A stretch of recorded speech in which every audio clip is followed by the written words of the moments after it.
pa kita ligaw. Kung gano'n, ako na lang ang mananatili dito upang lumas mo ako makilala. Maaari ba akong ipasyal sa inyong lugar? Sige ba? Wala naman akong gagawin eh.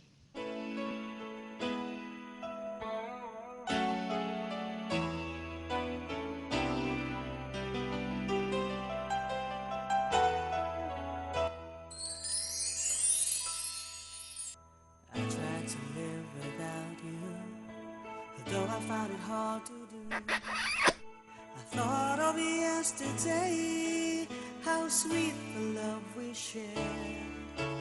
And I just can't forget you, 'cause first the love never dies. Now I'm alone without you. Ano yan naman? Ibig sabihin, makapayag ka lang muna sa tayo. Oo, mapayag na ako. Ano ba? Ito ang ugat ng ating pagmamahal. Natutulog yun sa mga ano. Kaya ka po. Bakit siya pa? Higit na mas naman na aking kagandahan kumpara sa akin.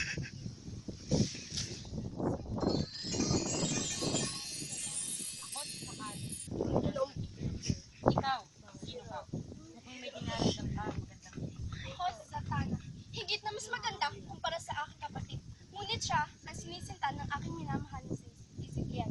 Si Ezekiel, ang Diyos ng kalangitan, May alam ka bang paraan kung malayo ko ang aking kapatid mula sa aking minamahal? pero ito'y lubhang mapanganib. Gagawin ko lahat. Ito ay isang lasong nakamamatay. Maraming salamat sa Walang anuman magandang binibigay.